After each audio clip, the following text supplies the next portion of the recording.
It was like a miracle. It is an awesome power, and it's such a life-giving, awesome power.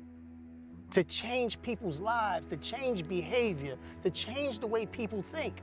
Like this swell of emotions just like rose up inside me, and I said, I'm going home. And I came into my unit and everyone hugged me. And I took those first steps out of the facility and held my family. Although I was leaving, my heart and mind was still back inside because I knew who I was leaving behind.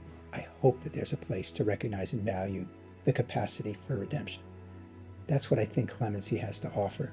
It makes us better. Who are the best people to make the case for clemency? The people who receive clemency.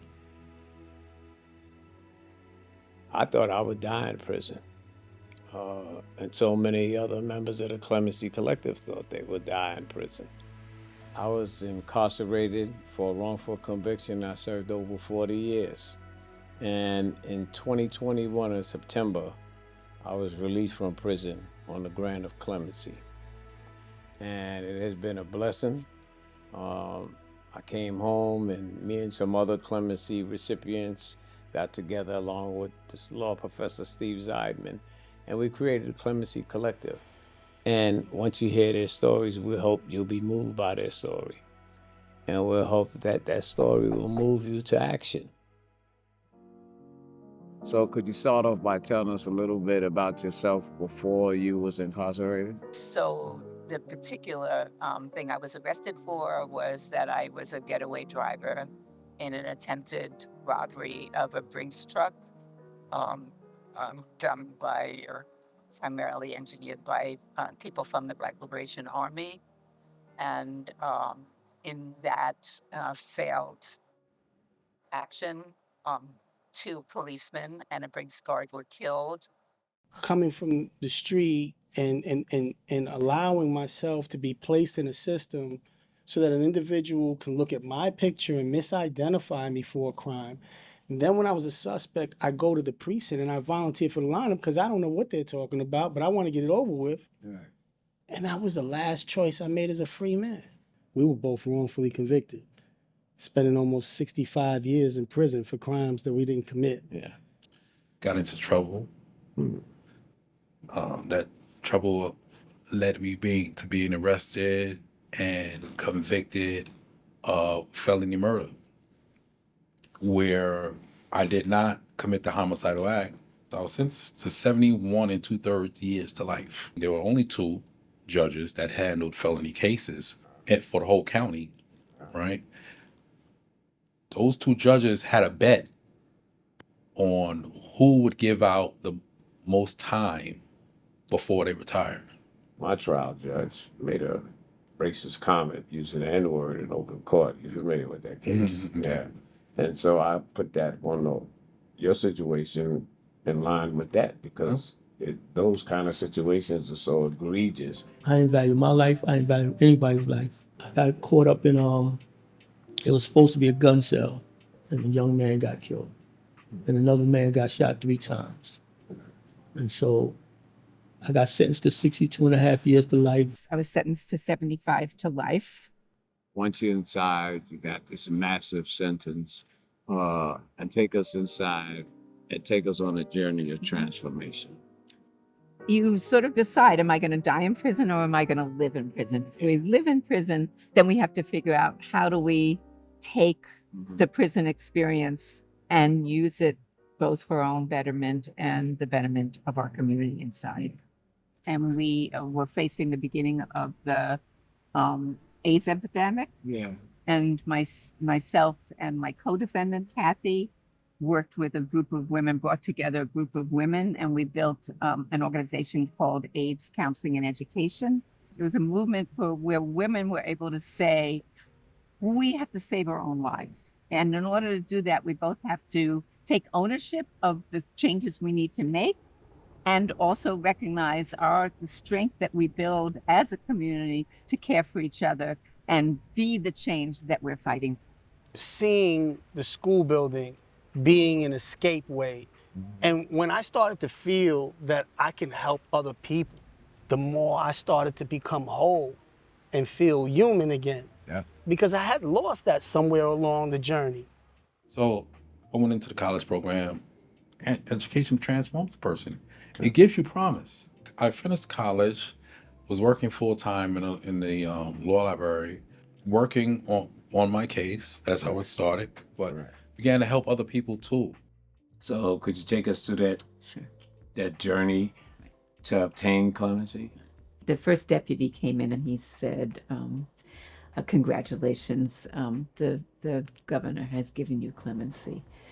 And I was ecstatic, and I came into my unit and everyone hugged me. And The depth of security comes in by himself. Say, yeah, come with me. I was like, oh boy, they must have found something somebody had in there and they blamed it on me.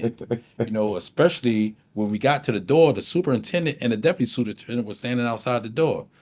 I was like, oh boy. This can't be good. Yeah, this can't be good. She started reading the email from the governor's office.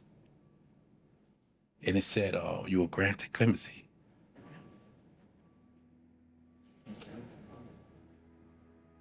Excuse me, Max.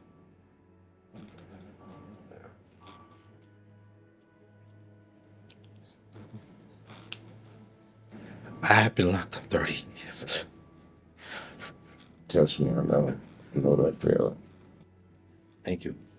When I eventually got to the point where I was understanding what she was saying, I was like, wow. Co-workers, even the officer there were like, well, what did the depth of security take you out for? I said, I'm going home. When the superintendent he comes in with the DEPA program, and he tells me, and I was shocked for a minute. Yeah, I got real emotional that day. I'm getting emotional now just thinking about it. I know the feeling because, you get clemency after all these years, you got it in your head. And it wasn't going to happen. I was basically giving up. Yeah.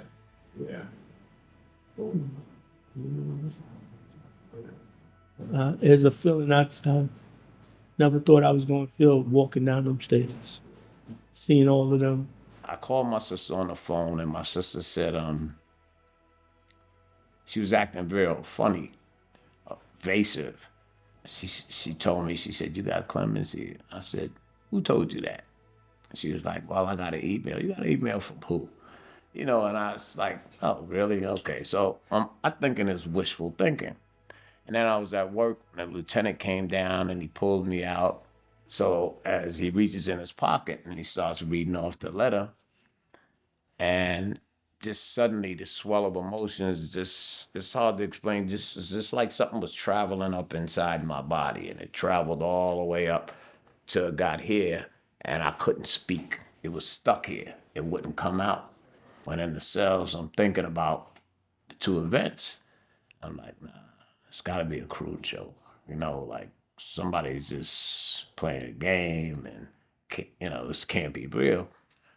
And then the next morning, I woke up and somebody called me and told me, yo, you're on TV. So I cut the TV on and I saw it on the news. When it was finally revealed that I would be released, and I took those first steps out of the facility and held my family,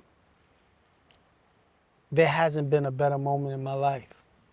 I left my children at 3 years old and 5 weeks. I came home to them. Now, fortunately for me, they have blessed me with grandchildren, both of them. Good. And so I'm able to relive the life now with children. let's use clemency and let's use every means we can so that people have hope and people change and people can stop dying in those prisons. Right.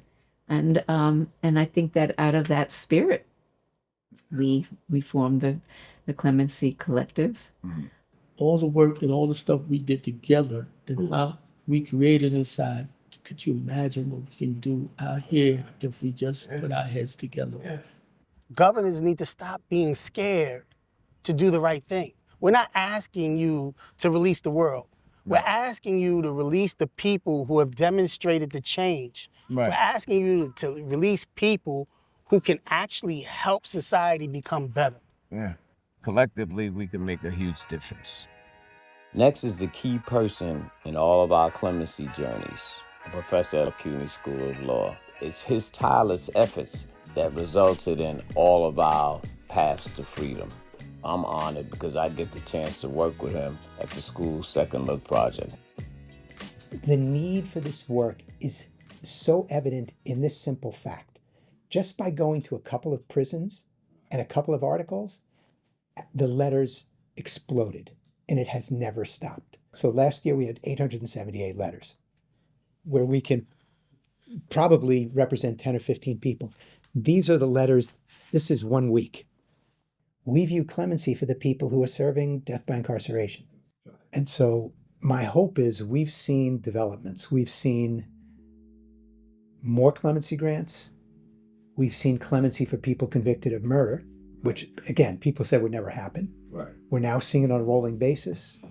You know, my hope is we just need to regularize and normalize it, to make it happen in every prison, every year, a set number of people. People are more valuable outside in their communities than in prison. Well, we need everybody to contribute, everybody to make phone calls, to send letters, to do whatever you can, use social media to ask the governor to grant more and more clemencies. You see it in my eyes. We found high among the low. Yeah. Ain't no stopping it, so we don't go. There's no slowing down, no, not right now. Cause the ways of the things that we do, ball hard and hold everyone who here accountable. Speaking of, stack it up till it's high as the stars in the skies. Always told to shine bright. You see, yeah. I've been starting with the one looking right at me, slipping at a high rate, moonwalking backtrack. Clear as black and white, sometimes we need a break. Human nature don't want to be here and get away. But I think it's time for me to start something. Being the change you want to see, thrilling thinking of it. Got to be there in the well, however feels fitting. And they'll remember the time you chose to make a difference. We fly high among the lows, yeah. Ain't no stopping it, so we don't go. There's no slowing down, no, not right